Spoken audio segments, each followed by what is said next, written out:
আমরা যখন ট্রাভেল করি, কোথাও যাই বা বেড়াতে যাই, তখন যেটা হয় যে আমাদের কানেক্টিভিটির একটা ইস্যুস থাকে যে আমাদের সিম দরকার হয়, ইন্টারনেট দরকার হয়। বিকজ অফ আমরা আমাদের বাড়ির সঙ্গে যোগাযোগ করতে চাই। পৃথিবীর যে দেশেই যাই না কেন আমাদের বাসার সঙ্গে যোগাযোগ এবং ইন্টারনেটটা খুব জরুরি একটা প্রয়োজনীয় ম্যাটার হয়ে দাঁড়ায়। তো সেই ক্ষেত্রে আপনারা যখন হোটেল বুকিং করবেন Agoda থেকে, আপনারা দেখতেই পাচ্ছেন Agoda থেকেই কিন্তু আমরা ম্যাক্সিমাম সময় হোটেল বুকিং করি। তো Agoda থেকে যখন হোটেল বুকিং করবেন, তো এইখানে একটা অপশন দেখতে পারবেন আপনার eSIM, এখানে একটা অপশন দেখতে পারবেন eSIM। তো আপনারা যদি eSIM এর উপর ক্লিক করেন, তাহলে আপনাদেরকে নতুন একটা ওয়েব পেজে রিডাইরেক্টিং করবে Agoda। সেটা আপনারা একটু দেখলে ওয়েট করে দেখতে পারবেন যে এরকম একটা ওয়েবসাইটে আপনাদেরকে রিডাইরেক্টিং করবে। এটার নাম হচ্ছে Voi, VOY, Voi। তো Voiর মাধ্যমে আপনারা যেটা করতে পারবেন সেটা হচ্ছে বিভিন্ন কান্ট্রির আপনারা eSIM নিতে পারবেন। যাদের কাছে eSIM সাপোর্টেড হ্যান্ডসেট আছে, তারা ট্রাভেলের আগে এখান থেকে eSIM নিতে পারবেন। যেমন আমি আপনাদেরকে একটু সাপোর্টেড ডিভাইসগুলো নিয়ে একটু ইনফরমেশন দেওয়ার চেষ্টা করি। সেটা হচ্ছে যে এখানে আপনারা দেখতে পাচ্ছেন যে অ্যাপেলের বেশ কিছু মডেলের ফোনে eSIM কাজ করে। তারা এখান থেকে যাদের কাছে এই মডেলগুলো আছে, তারা eSIM ব্যবহার করে এখান থেকে সিম নিতে পারবেন। এরপরে রয়েছে স্যামসাংয়ের কিছু মডেলস এখানে রয়েছে। যাদের কাছে এই মডেলগুলোর স্যামসাং ফোন রয়েছে, তারা এই ফ্যাসিলিটিসগুলো পাবেন। এরপরে Google Pixel রয়েছে, Xiaomi রয়েছে, Huawei রয়েছে, OnePlus-এর ২টা মডেল দেখতে পাচ্ছি, Oppo-র মডেল দেখতে পাচ্ছি এবং Motorola আছে, Nokia আছে। তো মোটামুটি অলমোস্ট অনেকগুলো সাপোর্টেড ডিভাইস আমরা এখানে দেখতে পাচ্ছি।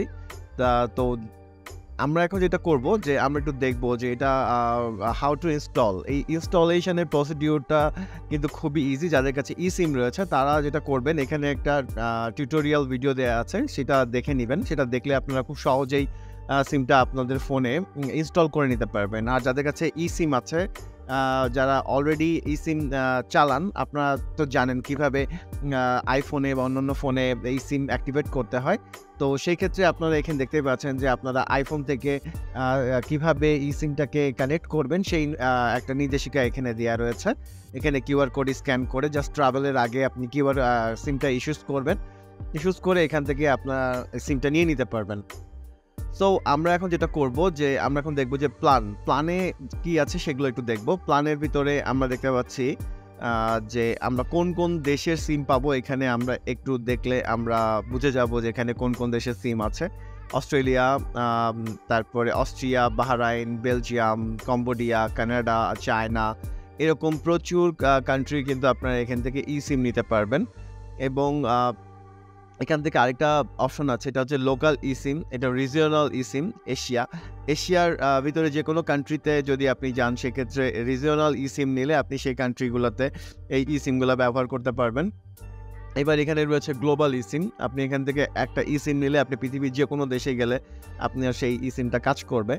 এখান থেকে আপনার এই eSIM-টা ভ্যালিড থাকবে 60 দিনের জন্য এবং এখানে আপনাকে চার্জ করা হবে প্রায় $70 মতো। তো আমার কাছে মনে হয়েছে পার ডে $1, এটা $1 একটু বেশি।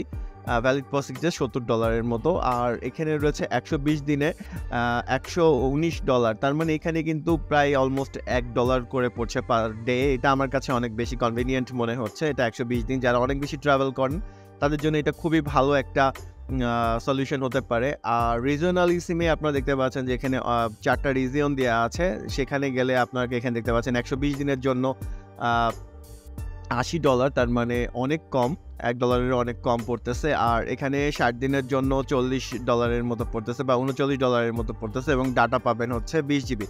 এটা আমার কাছে মনে হচ্ছে যে অনেক বেশি কনভিনিয়েন্ট। আর আমরা যদি নির্দিষ্ট কোনো কান্ট্রির জন্য সিলেক্ট করি, যেমন সাপোজ আমরা যদি ইন্ডিয়ার জন্য সিলেক্ট করি, তাহলে আমরা দেখতে পাচ্ছি যে এখানে ইন্ডিয়া 3 জিবি ডাটা দিবে 7 দিনের জন্য, এখানে $8 নিবে। তো এখানে আমরা যদি কোনো নির্দিষ্ট কান্ট্রির জন্য, তো সেক্ষেত্রে আমি যদি দেখি সৌদি আরবিয়া, ওখানে অনেকেই হচ্ছে হজ করতে যাচ্ছেন।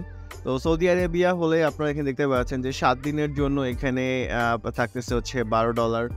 আর এখানে যদি আপনি 30 দিনের জন্য নেন তাহলে প্রায় $40 মতো পড়তেছে।